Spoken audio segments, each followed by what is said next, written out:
Hi, this is Nicole Rivera, and you're listening to the Stop Writing Alone podcast.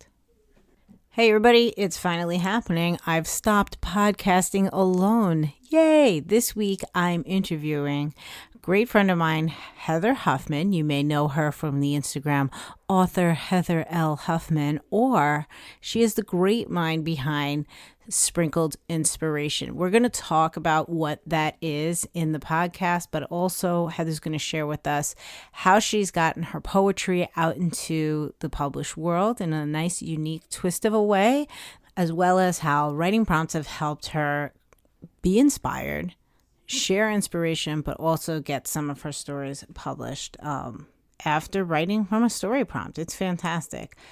Heather's been with Stop Writing Alone from what feels like the beginning. So we'll also talk about what writing community has done for her over the years, as well as hear from her what other writing communities she's participating in case there's any open and available for you to hop in on right now.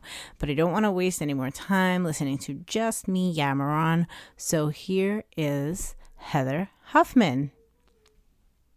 Okay, so I'm here today with Heather Huffman. Heather and I have been together with Stop Writing Alone Happy Camp, even before Happy Campers, actually, now that I think about it, because you signed up for the first ever writing prompt party thing that I did through Stop Writing Alone. Thank you very much for that, because we had fun with that. That was like November 2019 or October, something like that. Actually, it was earlier than that. Was it? Tammy O'Quinn had said, "Hey, let's have like a accountability thing," and we did a Marco The Marco Polo Polo with group. that That's word. right. Oh, Yeah, man.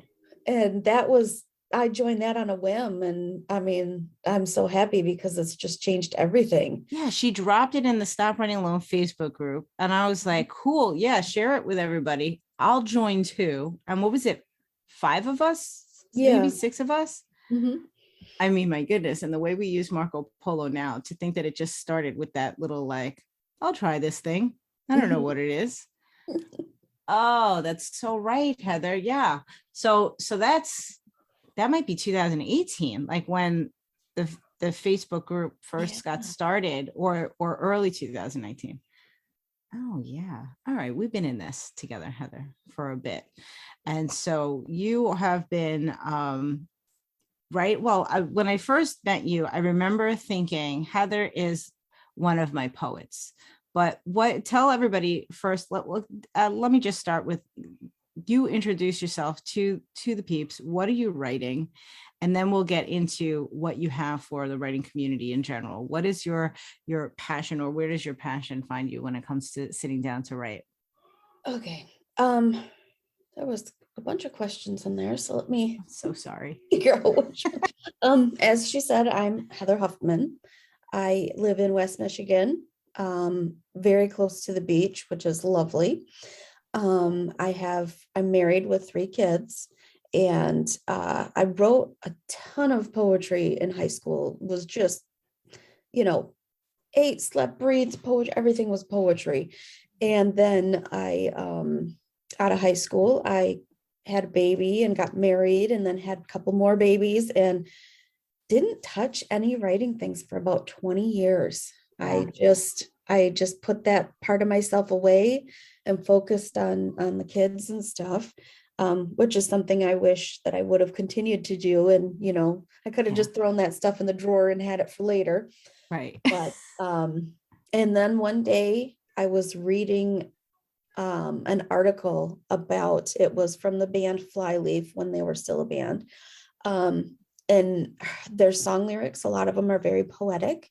And I was reading an article about what the song meant and stuff. And it just kind of clicked and brought me back to my poetry side. So I started writing that again. Right. And then one night I had a dream about a story, and I was like, I've never written stories before, but okay, I'm gonna do Right. this now. And bought a laptop, and I've been working on stories and poetry ever since. I've been uh learning all the new things with, novels, short stories, Flash, I've just been kind of immersed in learning all of those things. Currently, I am working on a novel. Uh, First draft is about halfway done. And then I also still work on some poetry. I have a poetry book in mind that I still have to write some things for, but that will be something that will be coming out in the future.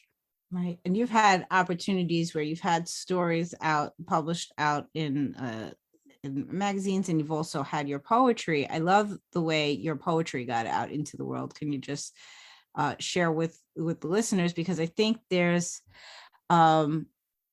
sometimes people are like, there's only, like, if I can't put together a poetry book, then I don't know what else I'm going to do with my poetry. So what was the great opportunity that happened with you and some of your poems? Well, initially I started publishing my poems on Instagram and Facebook. That Right. was how I just kind of got out there. In the beginning, it was just family and friends that would comment, but it kind of gave me a little bit of a boost to have some confidence. I have struggled greatly with self-doubt and confidence and anxiety and all of that. And one thing I've learned over these last few years is the more I put myself out there, the less anxious I get.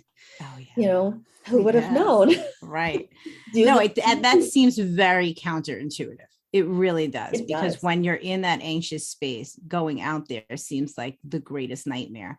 So to think that going out there is actually, going to help is bananas. But you're absolutely right. I've found that in nearly every aspect of my life that I'm something that I'm nervous about. We've even been talking about, one of our Marco Polo groups is the walking group, where we're motivating each other to exercise.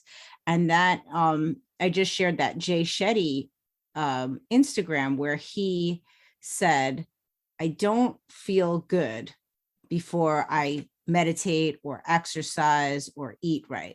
I'm not feeling good, and I kind of don't want to do it. But when I make myself do any of those things, I feel better afterwards. And then he said, and that made sense to me. That had been making sense to me because of all the exercise I've been doing. I've been like, okay, I hate this, but I got it because it's going to be better on the other end. But it was the antithesis when he presented the flip. He said, the irony is that often I do feel good before I make those poor decisions. Like, I'm feeling great, let's stay out all night. I'm feeling great, let's go drinking. And then what ends up happening after that is that I feel terrible. And that blew my mind. I mean, I shared it with you guys, but it's kind of I didn't put it together till you just said it. It goes with the anxiety as well. It's almost like that thing that makes me feel like, oh my God, that's a nightmare. If I can muscle through it, I will feel better. I may not feel like, oh, I want to do this every single day of my life, Oh, but absolutely. exactly. But there's something about surviving it. There's that tiny inkling of pride that I did it even when I was fearful. So thank you for that. That was great. I didn't connect that with the anxiety. It's true. And for anybody that's listening, don't get me wrong, I didn't just boom do this and I'm great. Some of the things that I've done have taken me months. Like, Nicole's been asking me to be on her podcast for several years, and I have Is this the first time, Heather? Yes, I have not been able to get past my anxiety to do it until now. I feel so like true. I had to grow more to be able to do it. Yeah. That's so funny, because I do remember in one, because I'm always asking like the happy campers, like, let's go on as a group, and I do remember one time asking the whole group and being like, who did I get? And I'm like, Heather. And then I remember there was one time where I was like, is she still nervous about coming on the podcast? It's me. What's happening? But then I get it also. And when we had this conversation, you had said, when I'd ask you, like, everything in me is saying I shouldn't do this, which means I probably should. And I was like, yeah, exactly. That's how we roll, right? So I hadn't realized that it was the first time. So congratulations. I'm so excited. This is wonderful. So, I started just putting poems out on Instagram, of course, panicking every time, constantly checking the likes and, the comments and stuff. But each time I posted something, it got easier and easier. And now I have no anxiety at all when I post. Yeah. So it definitely makes a difference. You're reminding me when I first started the podcast, every single time I would post an episode, I would literally scream and run away from my computer. I'd be like, it's out there. And I would run away from my computer and just be like, okay, don't think about it again for a week. Like, you don't have to worry about it till next week. Oh, that's so funny. And then now it's just like, oh my God, it's out. Okay, whatever. Exactly. And an author reached out to me through Instagram messages. Amazing. And asked me if I would write a poem / song for one of her main characters to sing in her book. The author's name is Danica Bloom. And of course, I'm going to blank on the name of the book. Oh my gosh. Well, afterwards you can shoot it to me and we'll drop it in the show notes for everybody. Okay. Yeah. The first book's First In, and the second one is second chance. Right. But I'm not sure. Anyways, she reached out to me and asked me to write that. And of course, my first instinct was be like, well, no, the very first thought was, why is she contacting me? Who am I that, what? And then I was like, oh God, I can't do this. And then I was like, I just typed the yes out and hit it really fast and regretted it afterwards. I'm like, oh God, why did I hit that? But it was such a wonderful experience. She was amazing. And it felt so good to, not that I ever didn't think my work had value, but to have someone else value my work enough to pay me for it. Yeah. And it just just blew my mind. And so that's how that got out there. And it's been incredible. That's amazing. And I'm so proud of past you that wrote that yes in the fury of panic, because it's those moments. And I've come to realize it now that when I have that feeling, when I do something, that's typically a good sign that I'm moving in the right direction. Like we talk about the whole butterfly metaphor and how hard it is for the butterfly to come out of the cocoon. That's what those moments feel like to me. It's like, oh yes, I'm breaking out and it's painful. Yes, I'm so glad, because like I said, it was such a wonderful experience. Yeah. And it was so amazing. You look in that front matter of the book, and down there it's got my name there. It says, that the song / poem was by Heather Huffman. And I'm like, oh my God. Yeah. So amazing. So you said you started writing poetry when you were in high school, and that's been sort of in your system and everything. You had a dream that inspired stories, and now you're working on this novel. But you, like me, are also a massive prompt lover / addict / dealer. So Yes. can you tell us how that started? What is it that prompts give you, and how do you sprinkle your inspiration around the world for us? Oh, I did it again. I stacked questions. I'm sorry. I'm going to stop that. I blame you. Yes. Because you did a lot of prompts, and I found that I really enjoyed them. Yeah. And I started purchasing prompt books and doing the games and different things. And just, I think what I love the most about them is because they get me to think of things I wouldn't normally think of. So I'm writing, stuff outside of the box, and about characters and places that I never would have thought of on my own if I just sat down with a blank piece of paper. Yeah. So it really sparks something in my brain to write to a prompt. Yeah, I'm currently writing something based on the trip to the museum I took this weekend. And I said to my husband last night, I was like at the halfway point of the story, and I was like, once again, I never in a million years would have written this story, developed these characters if it weren't for this experience of saying, walk through the museum, find a person that inspires you in, in one of the works and write. I'm like, so, and I'm liking how the stories turn out. Like, I'm feeling like really connected to it. I think that's the thing that always surprised me, because when I first started doing prompts, I felt like, oh, sure, I could show up to do an assignment, but it wouldn't capture me in the same way that a story or poem or writing that comes from me would.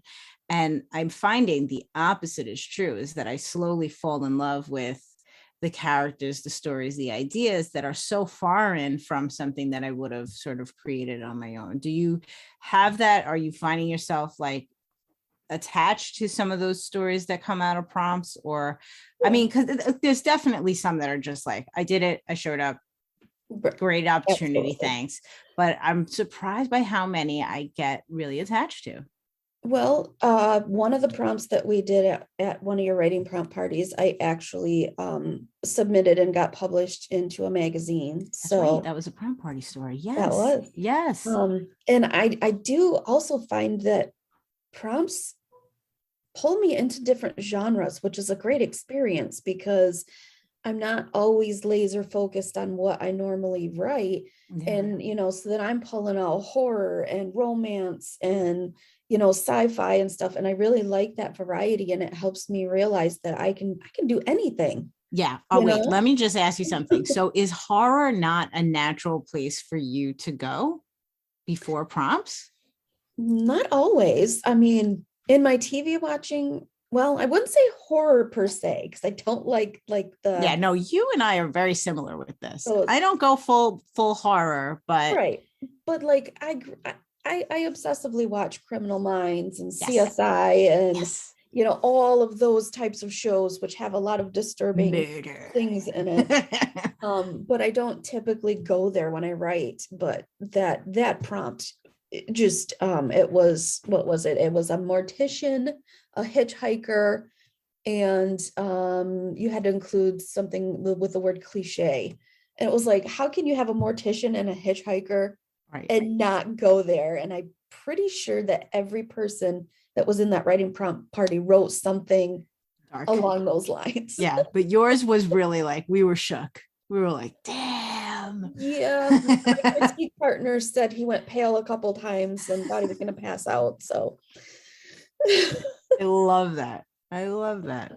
So good. So you started doing prompts and writing stories and getting inspired.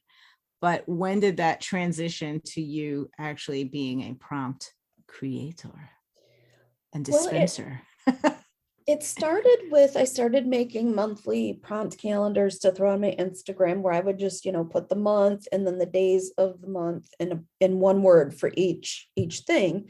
And that was fun. And then I was like, well, this is fun, but it's just a random word. What if we go a little further? And, seeing other prompts and stuff online, I was like, you know what? I'm gonna try to inspire people every day instead of just, I guess I feel like instead of just having inspiration hit you randomly here and there, I wanted to try to bring a little bit of inspiration into people's lives every day. Yeah. So I created Sprinkled Inspiration. Love it. Which means, sprinkling some inspiration on each of your days. A little bit every day. Yep. And so now I offer daily writing prompts that I send to your email every day. Right. And, you pick and choose what ones you want to write. Right. And if you don't write on certain days of the week, then ignore them, or you go back to them later, or, whatever. Right. But they come out every single day. That's fantastic. And I know, and this makes so much sense with your own history, that you try to keep in mind things that can inspire fiction or also poetry when you're writing this, right? Yeah. Yes. That's just great. All of my prompts start with write a story or poem. Right. And I get a lot of both, really. I wasn't sure, but I wanted them to be geared towards both, because I feel like there's such divide between, oh, you're a poet, oh, you're a writer. And it's like, I feel like there needs to be a middle ground, because there are people that write poetry and write stories and Right. novels and things. You're So like, I I'm wanted that to, person. yeah, yeah, I wanted to include that for people like me. And I vary the prompts. I do like Memoir Mondays, a list of 3 things, Mm, using the phrase, senses, photo prompts. I try to like just keep a big variety in there yeah. so that it helps with people not getting bored. Right. And also, if you resonate with certain types of prompts over others, that I have those in there. And I'm always open to suggestions if people have, anything they want to see. Right. I'm Right. I'm very open to that. But yes, I definitely try to give a lot of variety so that we can hit, everybody. We can Right. inspire everyone. Yeah. Yeah. And at this point, I mean, up until you're on Substack now, Yes. you were emailing it through, an email newsletter before. Were people sending you stories, like replying to emails saying, this is what I wrote? Were they sharing them on their own Instagram and like tagging you? Or were people just saying that one was great, I had fun with it, thanks for that, that inspiration for me? It was more, that was great. Thank you for the inspiration Okay. through my newsletter part. Yeah. But every Wednesday I post one on Instagram, and I would get a lot of people that would write to those and tag me in those on Instagram. Great.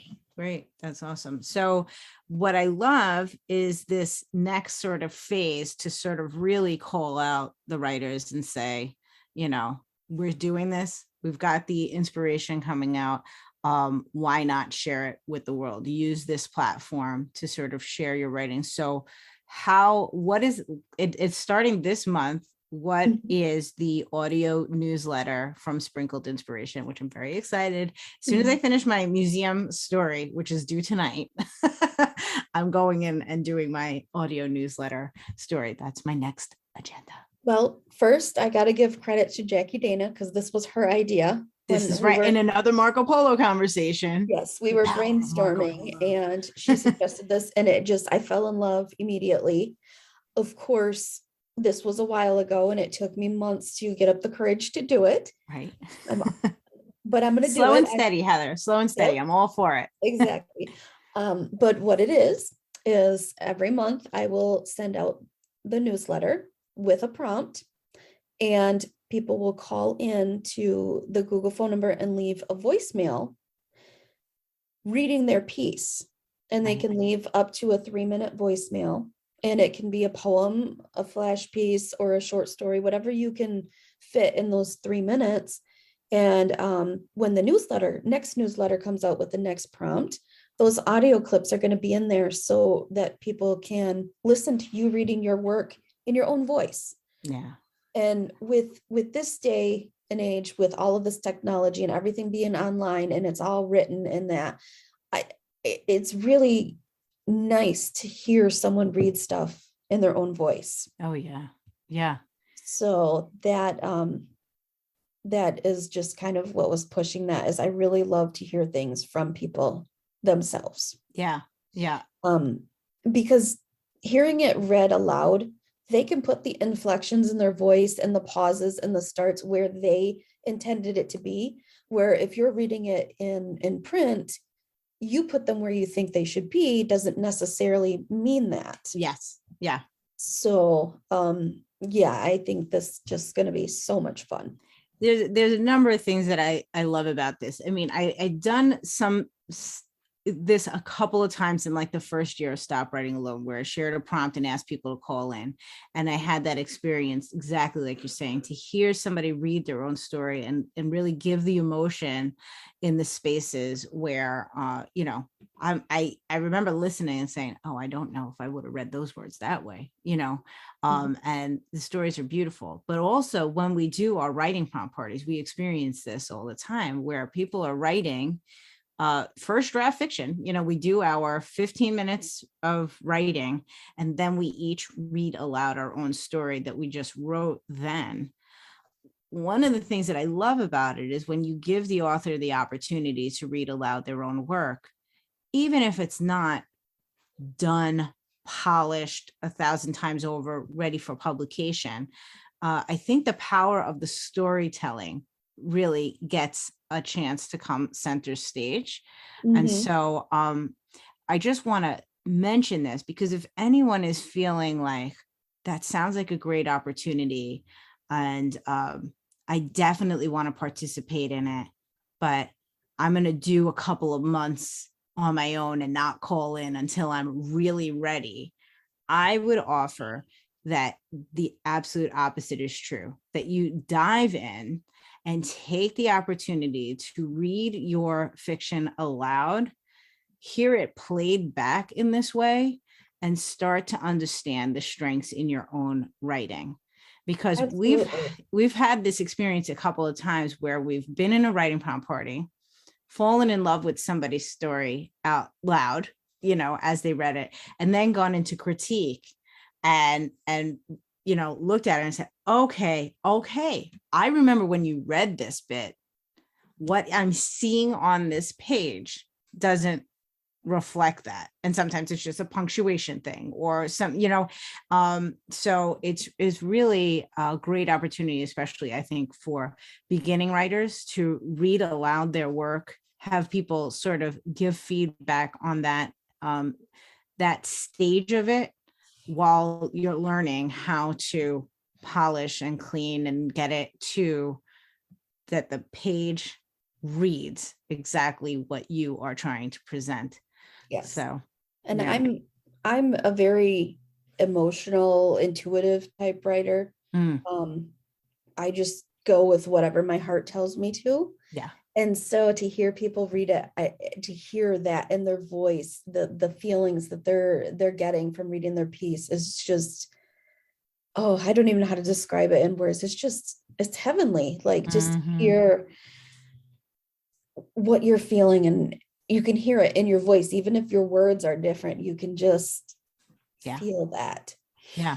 It's interesting that you say that, even if your words are different, because I had this experience with the Natalie Goldberg class that I was doing, where we go into breakout rooms and read aloud what we just wrote. And I think it was the first time I had done it. One of the people in my group wrote and read in French, and I don't know French at all, but to hear the woman read aloud her work with the emotion and inflection and know the prompt that we all came with, it was like there was still something to be pulled from that whole experience just because she presented it, and it wasn't read by somebody else. I could see her connection to what we were writing about.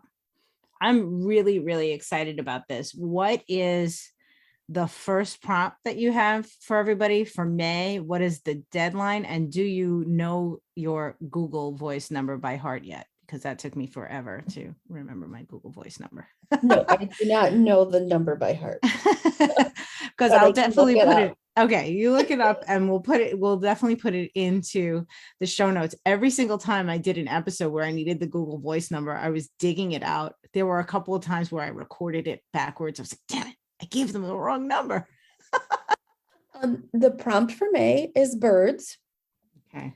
And that is a prompt that you interpret that however you want. If you want to stay non-specific and do birds, or if you want to do specific birds, or if you want to do something else that the birds represent something, whatever you want, whatever your heart desires, just write something about birds. Yeah. And the deadline to call in and leave your message is midnight Eastern time on May 25th. And then my Google Voice number is 616-795-9886. Yeah. And if you haven't done the Google Voice thing, guys, it's basically you're going to call up that number and it's like a voicemail. And when it says, when the beep comes, that's when you start your recording. What ends up happening on our end, the people that are collecting, is that we get that audio file and then we can, upload it to our spaces. So, and don't worry if you've forgotten any of the instructions. The voicemail, when you call in, the voicemail has all the instructions in there for you. Great. If you forgot anything. Awesome. I'm really, really looking forward to this. So where can people subscribe to get this into their inbox, get their daily prompts, make sure that they're always connected to the audio newsletter when it comes out? Well, they can sign up with the Substack, And is and it that is sprinkledinspiration.substack.com. right? And if you join there, you will get the prompts sent to you every day, the audio newsletter sent to you once a month, and Right. it'll come right to you. Okay. You can also find me on Instagram at Sprinkled Inspiration. Nice. And if you want to see other things that I do or things going on, I have my own Instagram, and that is at author Heather L. Huffman. Right. Right. Yes. I always forget the L. I mean, you're saved in mine. I just like you, author, Yeah, and I know you're up there. there is another author named Heather Huffman, so that's why I threw the L in there. Damn it. I've been screwed with the Nicole Rivera name, so I understand. So, but I just also want everybody to know that there's another project in the works this is digital, coming at you every single day. You can be involved in the Sprinkled Inspiration community with Heather and me. I'm there. I'm totally there. But what are you working on the back end to sort of push out into the world with more sprinklies of inspiration? I am putting together a writing prompt book for people who don't want the daily emails, or they get to be too much, or whatever the reason, or Right. people that weren't signed up and missed out on all the prompts, because I've been doing this for over a year.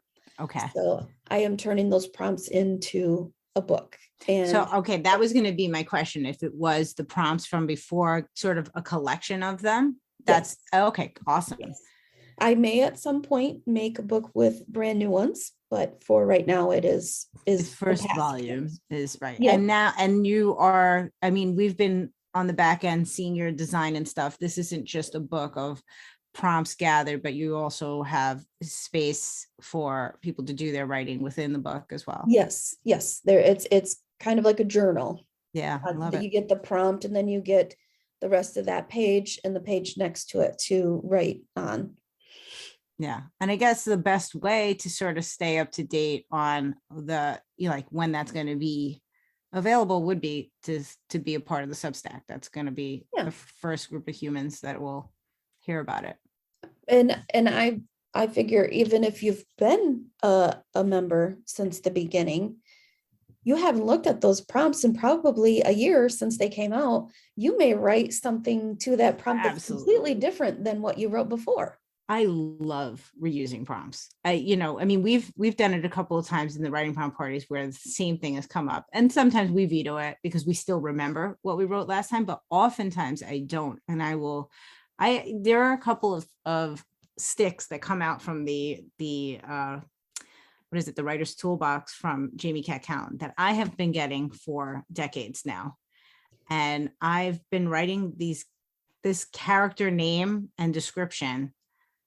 There's an Irene stick that comes up. I've had like 4 or 5 totally dramatically different Irenes come up in stories, just because of when a prompt hit me, when, I was writing it. So yeah, I absolutely love that. And that's why I really love that you are doing the book, because yes, we may have experienced the prompts as we first got them, but now, to have it as either to use it as a journal to go through beginning to end, or as another reference book to sort of pull off the shelf when we're looking for inspiration. It's, me, I love those. You've created the perfect book for me. So I'm looking forward to all of that. So this is great. You've got daily prompts. You've got the monthly audio newsletter, which is an incredible opportunity for writers to participate in. And now we have a book coming out in the future. But I definitely want to share in the show notes and everything, all of your spaces. We'll share a link to the books where your poems were used as songs. I love that as well. And now, Heather, because you have the Substack, do you have a separate website, or is everything sort of through your social media and your Substack? At this point, they're through Substack and my social media. Okay. Sometime in the future, I do plan on doing a website, but that is You've later. got a couple of things on your desk right now, so you can sort of put that on hold for right now. Not to mention the novel I'm working on. That's absolutely what I'm thinking about. Do you want to, I mean, are we at a point where we want to tell the audience what's going on in this novel, or are we still writing with the doors closed at this point? I think I'm still kind of writing with the doors closed, so I will. Okay. But I'll keep the secrets. But I'm so excited. That could be my second podcast. Oh, absolutely. Please. There'll be like 3 before then, Heather. Now that I got you. You see how often I ask, and I'm like, wait, Heather's still there? I'm really actually shocked. I feel like I thought I caught you at one other point. So this is great. So I guess then I have, how am I doing for time? I don't want to steal you forever, but since this is our first time getting you on the podcast, and you have been such an active member of Stop Writing Alone, Happy Campers, all of the different communities that have sort of sprung up from there, can you tell our audience, what does writing community do for you? And how did you, what was this your first foray into writing community, stepping up with Stop Writing Alone, or had you done other stuff before then? No, it's just such a weird story. I love weird stories. I am bipolar, and I was having a manic episode, and this time it presented as shopping. Gotcha. They present differently, but this one was shopping, and impulsively I ordered the Scribbler box that comes monthly. Oh, yes. And joined the Facebook group. And probably the first or second day I was in there, somebody was recommending podcasts, and Stop Writing Alone was in there. Okay. And that's, so I went to the Stop Writing Alone, and I think that was the day that I signed up for the Marco Polo. Oh, wow. You like right away. Yeah. So that was a supreme manic inspiration. I love it. and I still belong to the Scribbler one, but I like smaller intimate groups because I feel like I'm not lost in a sea of posts. And that was how I found found Stop Writing Alone, and it's just been love ever since. Yeah, because you're OG Happy Camper, like from the I mean, and like I said, even before that, doing the writing prompt party like mini thing that I did. So but it has given me the confidence to read my pieces and to get feedback. Critique is usually something that everybody is terrified of, and the way that it's done through Stop Writing Alone, it is in Happy Campers. It's great. I've never gone in. I mean, the very first time I had a panic moment when I saw all of those comments on the Google Doc, and I was like, oh my God, it's trash. And then I started reading all the compliments, like, this is amazing. I love this line. And I was like, oh, okay, now I'm not panicking so bad. Not all comments are bad. But yeah, it's just the positivity of the group and the helpfulness. Anything you have a question on, somebody in the group has experience with or knows someone that has experience with. And no one is stingy with their info. Everybody is all in. Anything I know, feel free. And it's kind of more like a little family. Yeah, especially with the OG group, it's like ridiculous. I've mentioned it here on the podcast before, the timing of that, when I started the Happy Campers, I couldn't have known. None of us knew that the pandemic was going to be upon us. So we came together in our passion, trying to each grow in our own right, and then leaned on each other through a global pandemic, so it's that, like, how do you not become like family when that's what's going on? My writing has improved drastically from then to now. I mean, I very much, and I still am when I write first drafts, but I'm very much, this happened, then this happened, she did this, basically just telling, probably like a small child tells a story, is what they sound like. Yes. And then Exactly.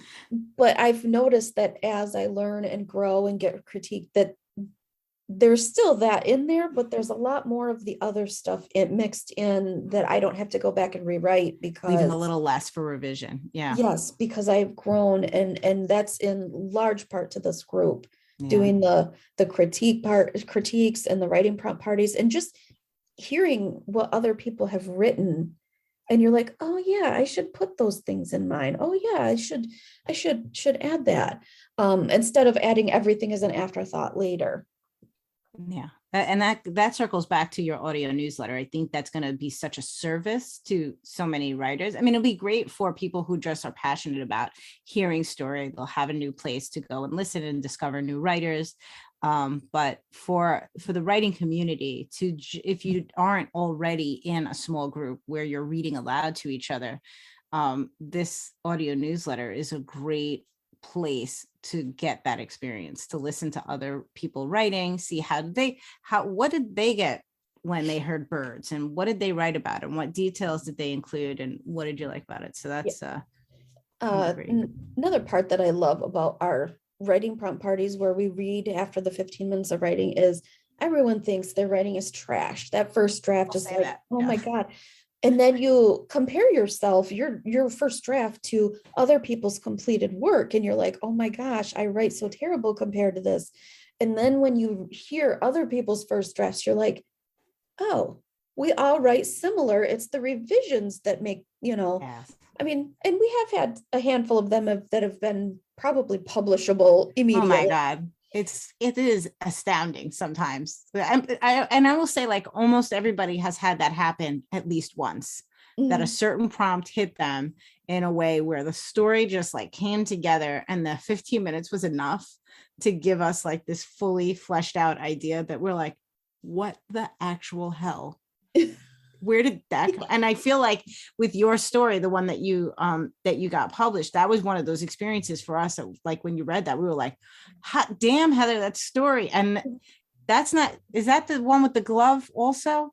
No, that's a different one. Yeah, the glove one I always think about too. That was another one that also has like the horror. That's why I asked you, like, is horror not your jam? Because it's been a couple of stories that you've written that I've been like, ooh. I think that just goes with, I've got the pink side and the dark Yeah. side. Like that's part And of my you dark side. dive in, dive into the dark sometimes. Oh my goodness, I love that. So I just want to ask too, you are one, when it comes to Happy Campers, and we're also talking about, like, all right, guys, Happy Campers is about to end. Where else are you finding inspiration? You've been involved in other writing communities, or at least received inspiration from other spaces. What are some of those other spaces that have really spoken to you, in case anyone's like hearing, like, Heather is my people, I feel like she gets me? So what are the places or mentors that have been really helpful to you on this journey? Most I would say the biggest one is Tammy Brightweiser's push group. Oh, of course. That one is Yeah. is wonderful. She does a lot of prompt things as well, but her prompts are usually longer and more intricate and involved than Right. mine. And so I like having that difference to work on. Yeah. And I've come up with some in there as well, some things that I never would have thought that I would write. Mm. So that one's great, and the community is very supportive. And that's another, like, fairly small community, right? When you guys Yes. get together. So that's, Yep. yeah, that's perfect. I tend to gravitate towards the small community. Right. Yeah. And then I don't have any other communities that I do in between Happy Campers, but I tend to, because Happy Campers has meetings every day during the week. Little intense. It is a lot of them, but it's definitely worth it for the experience. But I find that I don't have time to do courses or anything. Yes. So when Happy Campers is on hiatus, I tend to do the courses, masterclass. I have a masterclass membership, and then Happy Writer. Oh, yes. Yeah. with Brian Murphy. Yeah. That one has got a lot of courses, inexpensive and free, and then some of them, it has different price ranges. Yes. And then also, oh shoot, is it Daniel David Wallace or David? Oh, my boy. Yeah. Daniel David Wallace. Okay. That's what I'm doing the reading with Daniel right now. Is Yes. unbelievable. He just did a 4-day course on revising, editing, Yes. and I haven't watched all of them yet, but I've watched a few, and they've been so amazing and helpful, and just things like to make editing and revisions easier, because so many people are hate revisions and they dread it, and these are to find ways to enjoy that, to make your story better, and those have been very informative and helpful. So those are the ones that I mostly do things with. But any other course, actually, I have one today that is on doing a morning routine, figuring out what morning routine will work for you. I also do planner courses on how to plan your day and how to be productive, and just anything that interests me or I think will help. Yeah, cool. That's great. And is this the end of this week? Is this your first writers conference that you are going to venture out into? Yes. What are the feelings? What does it take for you to get to a point where you were like, that's a thing for me, I'm signing up and I'm going? Part of it was that it was close. Oh yeah. Most of the writing conferences in my state were very far away. Right. And I was just like, I can't do that. That's, on the other side of the state. I'm gonna have to get a hotel room for days. And on top of the ticket and everything else. And this one is the next town over. It's a 45-minute drive, maybe an hour, somewhere right in there. The tickets were affordable. And I'm like, this will be perfect. It's just the one day. So it'll be a great opportunity for me to go to my first one without being so completely overwhelmed by a massive convention. One of the behemoths. Yeah. Yes. Where do you begin? I think that's great. I feel like there's a follow-up podcast in this, Heather, where we can sit and chat and talk about the writer's first experience at a writer's conference, just, so that you get very comfortable with being on the podcast. You can make this a weekly thing. I've got my hooks in you now. Heather and Nicole chatting every week. I'm really looking forward to hearing how that's going to go for you, and what you get from there. Is it at local writing community that's doing it? How did it get set up? I did not investigate anything or know. You were just like, they're talking about writing. I'm there. One of my friends is going and asked me if I wanted to go. Apparently a friend of hers is on the panel. And I was like, cool. Oh, I didn't even know about it. Absolutely. Let's go. I love it. Perfect. When things come up like that, they always end up being like the best little discoveries for me. Yes. So I'm excited. All right. Is there anything else that you would like to share with the Stop Writing Alone community while you have their ear today? Not that I can think of. Goodness, this has been wonderful. Yes. As is all of my Heather Huffman conversations. I'm just so happy that I finally got to share one with everyone. Yes. So I can't thank you enough, Heather, for taking the time today, and all of, I've said this to you, and I can't thank you enough, period, for the support that you've been giving me from the beginning, from the moment that you found me. There's always been yes, that's what I want. And for somebody who's out there, and you get it now, right? As a content creator, it's like, what am I doing this for? Is there anybody listening out there? You have been that person. Me too. For me from the beginning, that it's like, Heather is showing up, and I'm, I keep talking about that first writing prompt party thing, because there was nobody signing up, and then you did. And then I was like, then I'm doing this. And that, if that didn't have a single person sign up, Happy Campers would have never happened. I can honestly say that. I don't think it would have. So for everyone, for every single time you've heard somebody thank me for Happy Campers, please take a portion of that for yourself, because it would not have happened if you were not there for me when I was like, I'm nuts. What am I doing out here? I was excited. I was like, I get Nicole all to myself. Well, and that was the thing too. It wasn't just that you signed up. It was that you were like all in. I'm like, yes, okay, there are other people like this. I'm doing something. And then it was just like, where do I find the other people that are like this? Like, that was it. It's just knowing that, you know, someone's out there. It's the dragon erotica of it all, right? We can create whatever the heck we want. There's an audience there, because if people are out there writing dragon erotica and successfully making a business at it, then there's audiences for every last little thing. That's what it comes down to. Okay, well, then I could give them a small tidbit of my novel, just to let you know there is reference to dragon erotica. Oh man, I was so excited. I was Heather's critique partner in the last round of Happy Campers, and I happened to read the section where she dropped in dragon erotica, and I was dead. I was absolutely dead. It was amazing. I'm like, why haven't I dropped dragon erotica in any of my writing? This is amazing. So yeah, on that note, that's wonderful. So we will put everything in the show notes. We have the Google Voice number.